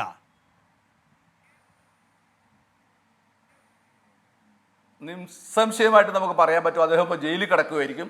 അതുമാത്രമല്ല അദ്ദേഹത്തിൻ്റെ അവകാശങ്ങൾക്ക് വേണ്ടി ഞാനിത് ചെയ്തിട്ടില്ല എന്ന് തെളിയിക്കുന്നതിന് വേണ്ടി നെട്ടോട്ടത്തിൽ അദ്ദേഹം രാഷ്ട്രീയ പാർട്ടിയുടെ ഭാഗമാണെങ്കിലോ അല്ലെങ്കിൽ യുവജന സംഘടനയുടെ ഭാഗമാണല്ലോ അവർ ഓടിക്കൊണ്ടിരിക്കുന്നുണ്ടാവും. കാരണം അവർക്ക് വേറെ നിവൃത്തിയൊന്നുമില്ല. കാരണം അവരുടെ കയ്യിൽ ഇപ്പോൾ എന്തായാലും ഇപ്പോൾ തൽക്കാലം അധികാരമില്ല. അധികാരമുള്ളത് ലതികയുടെ കയ്യിലാണ്, അതുപോലെ മോഹനമാഷ കയ്യിലാണ്, അവരുടെ മകൻ്റെ കയ്യിലാണ്, അല്ലെങ്കിൽ PV അൻവറിൻ്റെ കയ്യിലാണ്. അവർക്കിതിന് ആവശ്യമായ വലിയ നെറ്റ് സംവിധാനങ്ങളൊക്കെ ഉണ്ട്. അതൊക്കെ ഉള്ളിടത്തോളം കാലം അവർക്ക് ഇതൊക്കെ ചെയ്യാൻ പറ്റും. കാസിമിന് ഇപ്പോൾ അത് പറ്റില്ല. കാരണം കാസിമിന് രാഷ്ട്രീയമായ അധികാരമില്ല. അതുകൊണ്ട് കാസിമിനെ നമുക്ക് എത്ര വേണേ ക്രൂശിക്കാൻ പറ്റും. ഞാൻ പറഞ്ഞില്ലേ, ഇതാണ് നമ്മളിപ്പോൾ വലിയ ഫാസിസത്തിനെതിരായിട്ടൊക്കെ വലിയ സംസാരിച്ചുകൊണ്ടിരിക്കുന്നുണ്ടോ. അഖിലേന്ത്യാ അടിസ്ഥാനത്തിൽ നരേന്ദ്രമോദി എന്താണോ ചെയ്യുന്നത് അതിൻ്റെ ചെറിയ പതിപ്പാണ് കേരളത്തിൽ ചെയ്തുകൊണ്ടിരിക്കുന്നത്. ഇത് തിരുത്തണമെന്നുള്ളൊരു തോന്നലേക്ക് അവർ ഇപ്പോഴും വരുന്നില്ല. നിങ്ങൾ നോക്കൂ, ഇന്നലെ നമ്മുടെ ബോംബ് സ്ഫോടനവുമായിട്ട് ബന്ധപ്പെട്ട ഒരു സ്ത്രീ രംഗത്ത് വന്ന് പറയാണ്, അവരുടെ അമ്മേനെ തട്ടിമാറ്റി പറയാണ്. കാരണം ഇതല്ലാതെ ഇനി എത്ര കാലം കാത്തിരിക്കും എന്നാണ് അവർ ചോദിക്കുന്നത്. ഈ ഒരു അവസ്ഥയിലേക്ക് മനുഷ്യർ എത്തിക്കൊണ്ടിരിക്കുന്നുണ്ട് എന്നത് അക്സറിനെ പോലുള്ള ആൾക്കാർ മനസ്സിലാക്കുന്നത് നല്ലതാണ് എന്ന് മാത്രമേ പറയാൻ പറ്റൂ. അതിൽ വേറെ ഒന്നും പറയാനില്ല. ശരി, ഞാൻ ഇടവേളയ്ക്ക് ശേഷം മറ്റതിഥികളിലേക്ക്. അഡ്വക്കേറ്റ് BN ഹസ്കർ, ഇവിടെ ഉയർന്ന വിമർശനങ്ങൾക്ക് മറുപടി. പ്രത്യേകിച്ചും ഒരു സംഘപരിവാർ നിയന്ത്രിത പോലീസ് പോലെ ഇടതുപക്ഷം ഭരിക്കുന്ന സംസ്ഥാനത്ത് അതിൻ്റെ അന്വേഷണ രീതികൾ മാറുന്നു എന്നതടക്കമാണ് ഇവിടെ ഉയർന്ന വിമർശനം. മറുപടി. വേണു, ഇതിൽ കാണേണ്ടത് സ്വാഭാവികമായി സാമൂഹ്യ മാധ്യമ ഇടങ്ങളിൽ മുഖമില്ലാത്ത ചില മനുഷ്യർ ഒളിഞ്ഞിരുന്നു കൊണ്ട് അവർ ഇങ്ങനെ പടച്ചുവിടുന്ന വിവിധ തരത്തിലുള്ള വംശീയ വെറിയും വിദ്വേഷവും നടത്തുന്ന ഇത്തരം പരാമർശങ്ങൾ നമ്മുടെ സാമൂഹ്യ മാധ്യമ ഇടങ്ങളിൽ ഇടം പിടിച്ചിട്ടുണ്ട്. വസ്തുതയാണ്. ആ ഇടങ്ങളിൽ വരുന്ന അന്വേഷണം നടത്തുമ്പോൾ ഇപ്പോൾ ഇത് കാസിം എന്ന് പറയുന്ന വ്യക്തിയുടെ പേരിലാണ് ഇത് പ്രചരിപ്പിക്കപ്പെട്ട് തുടങ്ങിയിട്ടുള്ളത്. അപ്പോൾ മെറ്റയുടെ സഹകരണം ഇല്ലാതെ ഇത് കണ്ടെത്താൻ പോലീസിന് സാങ്കേതിക വിദ്യ ഉപയോഗിച്ചുകൊണ്ട് കേരളത്തിൽ ഇരുന്നു കൊണ്ട് സൈബർ പോലീസിന് ഇത് കണ്ടെത്താൻ കഴിയുമെന്ന് പറയുന്നത് സാങ്കേതിക വിദ്യയെ സംബന്ധിച്ച് അറിയാഞ്ഞിട്ടല്ല ശ്രീ ബാലകൃഷ്ണൻ പറയുന്നത്. പക്ഷേ എന്നിരുന്നാലും അതിൻ്റെ യാഥാർത്ഥ്യ ബോധത്തോടു കൂടി കോടതിയെ ബോധ്യപ്പെടുത്തുക എന്നുള്ളതാണ്. അന്വേഷണം നടത്തി പോലീസിന് മാത്രം ബോധ്യപ്പെട്ടാൽ മതിയാകില്ല. അത് കോടതിയെ ബോധ്യപ്പെടുത്തണമെങ്കിൽ അതിന് കൃത്യമായ തെളിവുകൾ കൂടി ഹാജരാക്കണം. ആ തെളിവുകൾ കണ്ടെത്തുന്നതിനാണ് മെറ്റയുടെ സഹകരണം ഇക്കാര്യത്തിലുള്ളത്. സ്വാഭാവികമായി സൈബർ ക്രൈമുകൾക്ക് കാലതാമസം ഉണ്ടാകുന്നത് ഇതുകൊണ്ട് മാത്രമാണ്. കാരണം മറ്റെവിടെയോ ഇരുന്ന് പടച്ചുവിട്ട ഒരു സാധനം, ആ സാധനത്തിൻ്റെ പിന്നാലെയാണ് പോലീസ് ഇപ്പോൾ പൊയ്ക്കൊണ്ടിരിക്കുന്നത്. ഇതിൽ KK ലതികയ്ക്കെതിരെ ഉയർത്തുന്ന വിമർശനം അവർ ബോധപൂർവം ചെയ്തു എന്നുള്ളതാണ്. പക്ഷേ അവരുടേതായി വന്നിട്ടുള്ള ആ ഫേസ്ബുക്ക് പോസ്റ്റിൽ വന്നിട്ടുള്ള മറ്റു പരാമർശങ്ങൾ പോലും നാം കാണാതെ പോകുന്നു എന്നുള്ളിടത്താണ് അതിൻ്റെ വലിയ അപകടം പതിയിരിക്കുന്നത്. അവർ തന്നെ പറഞ്ഞു, ഈ നാട് നിലനിൽക്കണം എന്ന് ആഗ്രഹിച്ചുകൊണ്ടാണ് ആ പോസ്റ്റ് ഷെയർ ചെയ്യുന്നത്. ഇത്തരം വർഗീയതകൾ പ്രചരിപ്പിക്കരുത് എന്ന് പറഞ്ഞുകൊണ്ടാണ് അവർ ആ പോസ്റ്റ് ഷെയർ ചെയ്യുന്നത്. അത് ശരിയാണ്. പക്ഷേ ഇത് വ്യാജമാണ് എന്നറിഞ്ഞാൽ അപ്പോൾ അത് പിൻവലിക്കണമായിരുന്നു. 1.5 മാസം അത് കയ്യിൽ വെച്ചുകൊണ്ടിരുന്നു. അല്ല, ആ കാലതാമസം വ്യാജമാണ് എന്ന് കോടതിയിൽ നിന്ന് പോലീസിൻ്റെ റിപ്പോർട്ട് കോടതിയിൽ കൊടുക്കുമ്പോൾ മാത്രമാണല്ലോ വരുന്നത്. അന്നേ ദിവസമാണ് KK ലതിക അത് പിൻവലിച്ചിട്ടുള്ളത്. അതിനു മുമ്പ് അവരേത് അർത്ഥത്തിലാണത് വ്യാജമാണെന്ന് തിരിച്ചറിയുക? അത് നിർമ്മിച്ചത് കാസിമല്ല എന്ന ബോധ്യം KK ലതിക്ക് ഉണ്ടാവണം എന്ന് നിങ്ങൾ പറയുന്നത് ഏത് അർത്ഥത്തിലാണെന്ന് എനിക്ക് മനസ്സിലാകുന്നില്ല. അത് പടച്ചുവിട്ടത് KK ലതിയുടെ മകനാണ് എന്ന അർത്ഥത്തിൽ ദുസൂചനകളാണ് ഈ ചർച്ചയിലുടനീളം ബാലകൃഷ്ണനും റിജിലും ഒക്കെ പങ്കുവെക്കുന്നത്. അതൊരു തെറ്റിദ്ധാരണാജനകമായിട്ടില്ല, നമുക്ക് ബോധ്യമില്ലാത്തൊരു കാര്യം. അങ്ങനെയാണെങ്കിൽ ലതിക ഇപ്പോൾ അത് പിൻവലിച്ചതിന്റെ അർത്ഥം എന്താണ്? കാസിം അല്ല, ഇത് വ്യാജമാണ്, അങ്ങനെ തീർപ്പിലെത്തി ലതിക എന്നാണോ? ലതിക ചെയ്യുന്നതെല്ലാം ശരി. ലതികയ്ക്കത് ശരിയാണെന്ന് തോന്നുമ്പോൾ ലതിക പ്രചരിപ്പിക്കും, ലതികയ്ക്കത് തെറ്റാണെന്ന് തോന്നുമ്പോൾ ലതിക അത് പിൻവലിക്കും. അങ്ങനെ ലതികയുടെ ഒരു ഭരണകൂടമാണോ ഇവിടെയുള്ളത്? കാസിം ആ ഘട്ടങ്ങളിൽ ലതികയ്ക്കത് ശരിയെന്ന് തോന്നുമ്പോൾ കാസിം അതിൽ കുറ്റവാളിയാകും, ലതികയ്ക്കത് ശരിയല്ല എന്ന് തോന്നുമ്പോൾ കാസിമിന് സംശയത്തിന്റെ ആനുകൂല്യം കൊടുക്കും. നല്ല കഥയാണിത്. ഇതിപ്പോ വടകരയിൽ ചെലവാകാത്തൊരു പുതിയ കഥയാണ്. അഡ്വക്കേറ്റ് ഹസ്കർ. വേണു, ഒരിക്കലില്ല വേണു. ഇത് കൃത്യമായിട്ട് കോടതി മുമ്പാകെ പോലീസിൻ്റെ ഒരു റിപ്പോർട്ട് വന്നു. ആ റിപ്പോർട്ടിനെ തുടർന്നാണ് KK ലതിക ഫേസ്ബുക്ക് പോസ്റ്റ് പിൻവലിച്ചിട്ടുള്ളത്. അതിനു മുമ്പ് പൊതുമണ്ഡലത്തിലോ പൊതുബോധ്യത്തിലോ ഇത് വ്യാജമാണെന്നും മറ്റാരോ നിർമ്മിച്ച് കേരളത്തിലെ സോഷ്യൽ എഞ്ചിനീയറിംഗ് തകർക്കുന്നതിന് വേണ്ടിയുള്ള ശ്രമം നടത്തിയിട്ടുണ്ട് എന്നുള്ളതിന് നമുക്ക് വേറെ അല്ലല്ല. കോടതി മുമ്പാകെ ഒരു രേഖ ഹൈക്കോടതിയിൽ കൊടുത്തിരിക്കുന്ന റിപ്പോർട്ടിൽ അങ്ങനെയല്ല പറയുന്നത്. ഇവിടെ പറഞ്ഞിരിക്കുന്ന കാര്യം കാസിമിനെതിരെ പ്രഥമദൃഷ്ട്യാ തെളിവൊന്നും കണ്ടെത്താനായിട്ടില്ല, അതേസമയം കാസിമിന്റെ പങ്ക് തള്ളിക്കളയാനുമാകില്ല എന്നാണ്. ആ രണ്ടാം ഭാഗത്തിൽ എന്താ ലതിക പിടിക്കാത്തത്? എന്തിനാണ് ഇപ്പോൾ അത് പിൻവലിക്കുകയും ഈ പറയുന്ന പ്രൊഫൈൽ ലോക്കിയും ഒക്കെ ചെയ്തത്? അതല്ല, നിശ്ചയമായും കോടതി മുമ്പാകെ കൊടുത്തിട്ടുള്ള റിപ്പോർട്ട് അവിടെ രണ്ടാം പാദത്തിൽ പോലീസ് പറയുന്നത് എന്താ? കാസിമിന്റെ പങ്കിനെതിരെ തെളിവുകളില്ല പ്രഥമ ദൃഷ്ട്യാ. പക്ഷേ തെളിവുകളില്ല എന്നുള്ളത് കൊണ്ട് കാസിം കുറ്റവിമുക്തനായി എന്ന് നമുക്ക് കരുതാനും ആവില്ല. അതിന് അന്വേഷണം നടക്കുകയാണല്ലോ. ഇനി ഏതെങ്കിലും നമ്പറിൽ നിന്നോ മറ്റേതെങ്കിലും IP അഡ്രസ്സുകളിൽ നിന്നോ ഇത് സൃഷ്ടിച്ചിട്ടുണ്ടോ എന്നുള്ളത് കണ്ടെത്തേണ്ടത് പോലീസിന്റെ ബാധ്യതയാണല്ലോ. ആ ബാധ്യത പോലീസ് നിറവേറ്റി പൊതുമണ്ഡലത്തിൽ ഇത് അവതരിപ്പിച്ചു കഴിഞ്ഞാൽ നമുക്ക് കൃത്യമായിട്ട് അത് ബോധ്യപ്പെടാം. അതുവരെ നമുക്ക് ആ സംശയത്തിന്റെ ആനുകൂല്യം കാസിമിന് കൊടുക്കുന്നത് പോലെ തന്നെ KK ലതിക്കും കൊടുക്കണം എന്നുള്ളതാണ് ഇവിടുത്തെ ഏറ്റവും വലിയ പ്രശ്നം. അത് KK ആക്രമിക്കുന്നു അതിനു വേണ്ടിയുള്ള ശ്രമമായി മാത്രമാണ്. തുല്യമായി തന്നെയുള്ള മാർജിൻ കൊടുക്കണമെന്നാണ് താങ്കൾ പറയുന്നത്. ഏത് ലോകത്താണ് നമുക്ക് ജീവിക്കുന്നതെന്ന് സംശയം തോന്നില്ലേ ഹസ്കർ അങ്ങേക്ക്? കാസിമും ലതികയും ഒരേ രൂപത്തിലാണോ ഈ പ്രതിസന്ധി അഭിമുഖീകരിക്കുന്നത്, അല്ലെങ്കിൽ ഈ വിവാദത്തിന്റെ ഘട്ടത്തെ അഭിമുഖീകരിക്കുന്നത്? അങ്ങനല്ല. കാസിമിൻ്റെതായി ഉൽപ്പാദിപ്പിക്കപ്പെട്ടിട്ടുള്ള ഒരു ഫേസ്ബുക്ക് പോസ്റ്റ് അല്ലെങ്കിൽ ഒരു സോഷ്യൽ മീഡിയ ഷെയറിങ്, അത് KK ലതിക സതുദ്ദേശപരമായി ഈ നാട് നിലനിൽക്കണ്ടേ എന്ന ചോദ്യത്തോടു കൂടിയാണ് അതിനകത്ത് പോസ്റ്റ് ചെയ്തിട്ടുള്ളത്. അത് ചെയ്യാൻ പാടില്ലായിരുന്നു. ഞാൻ ഇന്ന് തുടക്കം മുതലേ പറയുന്ന നിലപാട് അത് തന്നെയാണ്. ചെയ്യാൻ പാടില്ലായിരുന്നു.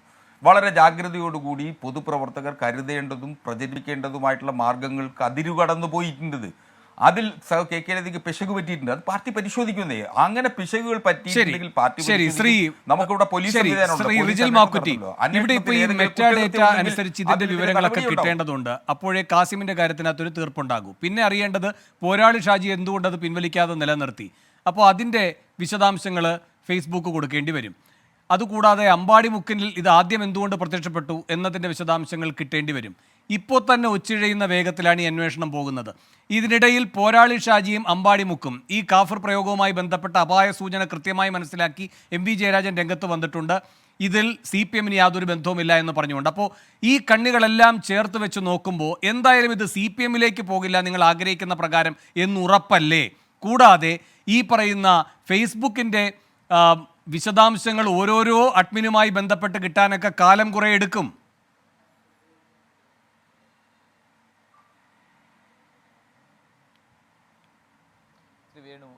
ഞാൻ നേരത്തെ തുടക്കത്തിൽ തന്നെ പറഞ്ഞിട്ടുണ്ടല്ലോ, ഇത് വന്നതും ഇത് ഉൽപ്പാദിപ്പിച്ചതും ഇത് പ്രചരിപ്പിച്ചതും ഏതാളാണെന്ന് വളരെ കൃത്യമായിട്ട് അറിയാം. ഇത് CPM ഹാൻഡിൽ നിന്ന് വന്നു തന്നെയാണ്. ഞങ്ങൾ അതിനകത്ത് അർത്ഥശങ്കക്കിടയില്ലാതെ ആ ഘട്ടം മുതൽ ഞങ്ങൾ ഇതിൽ ശക്തമായി ഇത് നിഷേധിച്ചിട്ടുണ്ട്. ഞങ്ങൾ ഇതുമായി ബന്ധപ്പെട്ട എല്ലാ നിയമ പോരാട്ടങ്ങളുമായി മുന്നോട്ട് പോകുന്നുണ്ട്. ഞങ്ങൾ കോടതിയെ സമീപിച്ചു, ഞങ്ങൾ നിയമപരമായിട്ടുള്ള പോരാട്ടം നടത്തി, ഞങ്ങൾ പ്രതിഷേധ മാർച്ചുകൾ നടത്തി. ഈ ഒരു വിഷയം പ്രത്യേകിച്ച് ഇത് ഞങ്ങളെ മാത്രം ബാധിക്കുന്ന വിഷയമല്ല. ഇത് കേരളത്തെ, പ്രത്യേകിച്ച് കേരളത്തിൻ്റെ സോഷ്യൽ ഫാബ്രിക്കിനെ ബാധിക്കുന്ന പ്രധാനപ്പെട്ട ഒരു വിഷയമാണിത്. ഇത് ഉൽപ്പാദിപ്പിച്ചതാണ് CPM എന്ന് പറയുന്ന ഒരു പാർട്ടിയുമായി ബന്ധപ്പെട്ട് നിൽക്കുന്നവരാണ് എന്നത് ഞങ്ങൾക്ക് ബോധ്യമുള്ളത് കൊണ്ട് തന്നെയാണ് ഞങ്ങൾ ഇത് അന്വേഷിക്കണമെന്ന് പറഞ്ഞുകൊണ്ടിരിക്കുന്നത്. ഇപ്പല്ലേ MV ജയരാജനും പിന്നെ അമ്പാടി മുക്ക് സഖാക്കൾക്കെതിരായും അതോടൊപ്പം തന്നെ പിന്നെ പോരാളി ഷാജിക്കെതിരായി പറയുന്നത് ഇവരെയൊക്കെ പിന്നിൽ നിന്ന് നയിച്ചവരാരാണ്? ഈ അമ്പാടി മുക്ക് സഖാക്കളൊക്കെയുള്ള ആളുകളൊക്കെ ഒന്ന് പരിശോധിക്കുമ്പോൾ ഒന്ന് P ജയരാജനോട് ചോദിച്ചാൽ മതി ആരായിരുന്നു അമ്പാടി മുക്ക് സഖാക്കളെന്ന്. ഇതിനകത്ത് പാർട്ടിക്കകത്ത് തന്നെ വലിയ രൂപത്തിലുള്ള പ്രശ്നങ്ങളുണ്ട് എന്ന് നമുക്ക് എല്ലാവർക്കും അറിയാലോ. അതുകൊണ്ട് തന്നെ ഇതിനകത്ത് ഏത് തരത്തിൽ അന്വേഷണം പ്രഖ്യാപിച്ചാലും അന്വേഷണം മുന്നോട്ട് പോവില്ല. കാരണം ഇത് ഒച്ചിൻ്റെ വേഗത്തിൽ നീങ്ങും. കാരണം കോടതിയിലേക്ക് എത്തിയിരിക്കുന്നു. അതുകൊണ്ട് ഇത് അന്വേഷിക്കുന്നുണ്ട് എന്ന് കണ്ടെത്തുക അല്ലെങ്കിൽ പറയുക എന്നതിനപ്പുറത്തേക്ക് ഇതിന്റെ യഥാർത്ഥ അന്വേഷണത്തിനകത്ത് പോവില്ല എന്നുള്ള വസ്തുതയാണ്.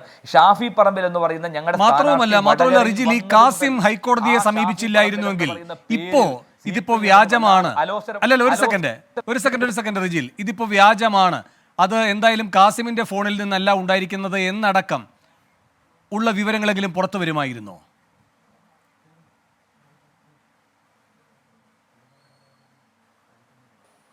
ഇല്ല. അതാണ് ഞാൻ പറയുന്നത്. ഈ കാസിം എന്ന് പറയുന്ന ചെറുപ്പക്കാരൻ നിരവധി തവണ നിരന്തരമായി അദ്ദേഹം പോരാട്ടം നടത്തി. അദ്ദേഹത്തിന് നീതി കിട്ടണമെന്ന് പറഞ്ഞു. കാരണം അദ്ദേഹത്തെ പോലും ബാധിക്കുന്ന, പ്രത്യേകിച്ച് ഞാൻ നേരത്തെ പറഞ്ഞതുപോലെ വളരെ ഒരു പ്രത്യാഘാതം ഉണ്ടാക്കുന്ന ഒരു വിഷയമായതുകൊണ്ട് തന്നെയാണ് ഇതിന്റെ പ്രതികളെ കണ്ടെത്തണമെന്ന്. കാസിം മാത്രമല്ല, കാസിം പ്രതിദാനം വയ്ക്കുന്ന പാർട്ടിയും മുന്നണിയും എല്ലാം ഇതിന്റെ പിറകിൽ നിൽക്കുന്നത്, ഷാഫി പറമ്പിൽ നിൽക്കുന്നത്, യൂത്ത് കോൺഗ്രസ് നിൽക്കുന്നത്, യൂത്ത് ലീഗ് നിൽക്കുന്നത്, ഞങ്ങൾ എല്ലാവരും പാടില്ല. തെരഞ്ഞെടുപ്പ് ജയിക്കാൻ ഇതുപോലെ കാര്യങ്ങൾ ശരി, ഒരു സാങ്കേതിക പ്രശ്നമുണ്ട്. അവസാനമായി ശ്രീ NV ബാലകൃഷ്ണൻ, ഇവിടെ ഈ വടകരയിലെ ഒരു പരാജയ ഭീതി, അതിൻ്റെ ഭാഗമായി ഇങ്ങനൊരു സ്ക്രീൻഷോട്ട് വിവാദം, ഇതിനെ ഒറ്റപ്പെട്ടതായി കണ്ടുകൂടാ. കാരണം ശൈലജ പറയുന്നുണ്ടായിരുന്നല്ലോ, അവർക്കെതിരെ വന്ന ആരോപണങ്ങളൊന്നും ഒറ്റപ്പെട്ടതായിരുന്നില്ല. പല പല ഘട്ടങ്ങളായി പല തരത്തിലുള്ള സൈബർ ആക്രമണങ്ങൾ ഒരു പരമ്പരയായി വന്നു. അതിൻ്റെ ഏറ്റവും ഒടുവിലാണ് ഈ കാഫിർ വിവാദം വന്നത്. അതുകൊണ്ട് ഞാൻ സ്വാഭാവികമായും അവരെ സംശയിക്കുന്നു എന്നൊക്കെ ശൈലജ ടീച്ചർ വിശദീകരിക്കുന്നുണ്ടായിരുന്നു. അത് അവരുടെ പക്ഷത്തിനും ചേർന്നതാണ്. എന്ന് വെച്ചാൽ ശൈലജ പ്രതിനിധീകരിക്കുന്ന CPM പക്ഷത്തിനും ചേർന്നതാണ്. 2009 23,000 വോട്ട് അവിടെ പിടിച്ചു എന്നതിൻ്റെ പേരിൽ TP-യോടുള്ള വൈരം, മാഷാ അല്ലാ സ്റ്റിക്കർ അങ്ങനെ ഇല്ലാതാക്കാൻ നോക്കിയില്ലേ? അപ്പോൾ അത് രാഷ്ട്രീയ വൈരം മാഷാ അല്ലായിലൂടെ എങ്ങനെയാണ് കൊണ്ടുവരാൻ നോക്കിയത് CPM? ഈ വടകരയുടെ മണ്ണിൽ നിന്ന് തന്നെയാണ് ആ പഴയ കഥ ഉള്ളത്. ശൈലജ ടീച്ചർ അത് മറന്നോ? കൂടാതെ ഇതിപ്പോൾ ഒരു കാസിം 24 വയസ്സുകാരനാണ്, അരിയിൽ ഷുക്കൂർ. എന്ത് തെറ്റ് ചെയ്തിട്ടാണ് വേട്ടയാടപ്പെട്ടത്? ജയരാജൻ്റെ ആധികാരികതയെ ചോദ്യം ചെയ്തെന്നോ? അങ്ങനെ വരുമ്പോൾ എങ്ങനെയാണ് പരസ്യ വിചാരണ നടത്തി അവിടെ വെച്ച് തന്നെ വിചാരണ നടത്തി ഇല്ലാതാക്കുകയാണ്, കൊലപ്പെടുത്തുകയാണ് അരിയിൽ ഷുക്കൂറിനെ. അതും ഒരു MSF പയ്യൻ, 24 വയസ്സ്. അപ്പോൾ ഈ നിരന്തര വേട്ടയാടലുകൾ എന്ത് അടിസ്ഥാനത്തിലാണ് നടത്തുന്നത്? ഇപ്പോൾ ഷാഫി വരുമ്പോൾ ഉടനെ ഷാഫിയെ ഈ രൂപത്തിൽ ഒരു ചാപ്പ കുത്താൻ ശ്രമിക്കുന്നു. എന്ത് രാഷ്ട്രീയ സന്ദേശമാണ് CPM നൽകാൻ പോകുന്നത്?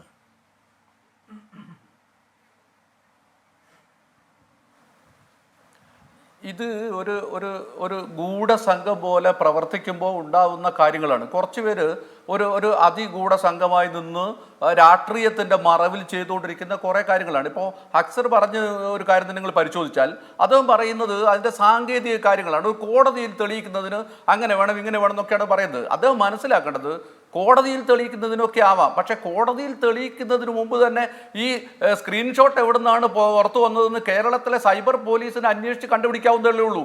അങ്ങനെ ഉണ്ടാക്കി വെച്ചിട്ട് അതിന് തുടർച്ചയായ നടപടികളുടെ ഭാഗമായി കേസ് ഫ്രെയിം ചെയ്യുന്നതിൻ്റെ ഭാഗമായി സ്വീകരിക്കുകയാണ്, ഞങ്ങൾ മറ്റേ കാത്തു നിൽക്കുകയാണെന്ന് പറഞ്ഞാൽ മനസ്സിലാക്കാം. അങ്ങനെയല്ല, നിങ്ങൾ ആ നടപടികളെ അവിടെ നിർത്തിവെച്ചിരിക്കുകയാണ്, വേറൊരു കാര്യം ചെയ്യുന്നില്ല.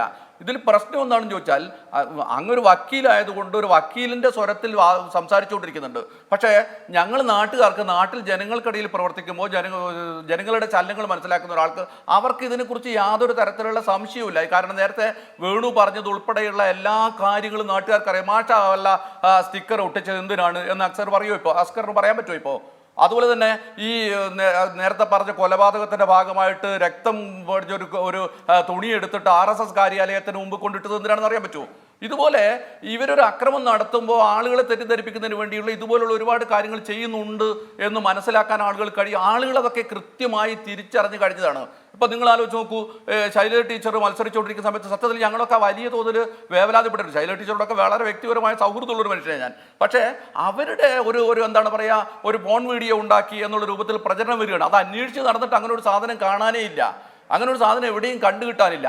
കേരളത്തിലെ കുറേ സ്ത്രീകൾ, ആക്ടിവിസ്റ്റുകളായിട്ടുള്ള സ്ത്രീകൾ, അവർ തെറ്റിദ്ധരിച്ചിട്ട് 100-165 പേർ ഒപ്പിട്ടിട്ട് കൊടുക്കുകയാണ്. ഇത് കണ്ടുപിടിക്കണമെന്ന് പറഞ്ഞിട്ട് കൊടുക്കുകയാണ്. നിങ്ങൾ ആലോചിച്ച് നോക്കൂ, ഒരു തെരഞ്ഞെടുപ്പ് രംഗത്ത് അതെന്തുമാത്രം പ്രശ്നങ്ങൾ ഉണ്ടാക്കും എന്ന് ആലോചിച്ച് നോക്ക്. പിന്നീടാണ് അവർ പറയുന്നത് ഇങ്ങനൊരു സാധനം ഞാൻ കണ്ടിട്ടില്ല.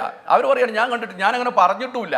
നിങ്ങൾ ഒരു തെരഞ്ഞെടുപ്പ് രംഗത്ത് ഒരു കമ്മ്യൂണിസ്റ്റ് പാർട്ടി സ്വീകരിക്കേണ്ട ചില മിനിമം മര്യാദകൾ, നമ്മുടെ എന്താ പറയുക, ഒരു സമൂഹത്തിൻ്റെ ഒരു അന്തസ്സും അഭിമാനവും അതിൻ്റെ ചില ഈ നേരത്തെ പറഞ്ഞതുപോലുള്ള വടകര പോലുള്ള ഒരു പ്രദേശത്ത് നിൽക്കുന്ന മനുഷ്യർ തമ്മിലുള്ള സമാധാനവും ഒക്കെ തകർക്കുന്ന ഒരു തെരഞ്ഞെടുപ്പിൽ എങ്ങനെയെങ്കിലും ജയിച്ചാൽ മതി. അതിന് ഇതുപോലുള്ള എന്തെല്ലാം കാര്യങ്ങൾ ഉണ്ടാക്കിയാലും പ്രശ്നമല്ല. അതിനുശേഷം ഇതുപോലുള്ള ചാനലുകളൊക്കെ വന്നിട്ട് ഈ അക്സറിനെ പോലെയൊക്കെയുള്ള ആളുകൾക്ക് വന്ന് ഉത്തരഞ്ഞ് കോടതിയിലെ കുറേ വ്യാഖ്യാനങ്ങൾ നടത്തി വിശദീകരിച്ചുകൊണ്ടിരുന്നാൽ ആളുകൾ അതൊക്കെ കരുതിക്കോളും എന്ന് പറയുന്ന ഒരു കാലം കഴിഞ്ഞു എന്ന് മനസ്സിലാക്കുന്നിടത്താണ് നമ്മൾ ഈ കാര്യങ്ങൾ എത്തുന്നത്. അതല്ലാതെ നമ്മുടെ മുമ്പിൽ ഒരു മാർഗ്ഗമില്ല. ഈ പറയുന്ന എന്തെങ്കിലും കാര്യങ്ങൾ വിശ്വസിക്കുന്ന ആളുകൾ ഏതെങ്കിലും രാഷ്ട്രീയ പാർട്ടിയിൽ ഇപ്പോൾ ഈ വടകര പ്രദേശമൊക്കെ ഉണ്ട് എന്ന് ഞാൻ കരുതുന്നില്ല. ശരി, അവസാനമായി അഡ്വക്കേറ്റ് BN ഹസ്കർ, ഇവിടെ ശ്രീ NV ബാലകൃഷ്ണൻ ചൂണ്ടിക്കാട്ടിയതുപോലെ തന്നെ പോലീസിന്റെ ഭാഷ്യം, കോടതിയുടെ ഭാഷ്യം, അവിടെയൊക്കെ സാങ്കേതികത്വം, അന്വേഷണത്തിന്റെ നൂലാമാലകൾ ഇതൊക്കെയുണ്ട്. അതിനപ്പുറം രാഷ്ട്രീയമായി ഉയർന്ന ഒരു മതേതര ഭാഷ്യം ഈ വിഷയത്തിൽ ഉണ്ടാകേണ്ടതുണ്ട്. ആ കാര്യത്തിൽ ഈ സ്വയം പ്രതിരോധത്തിലായതിൻ്റെ ഭാഗമായി CPM അത് ചെയ്യേണ്ട ഉത്തരവാദിത്വം നിർവഹിക്കുന്നുണ്ടോ?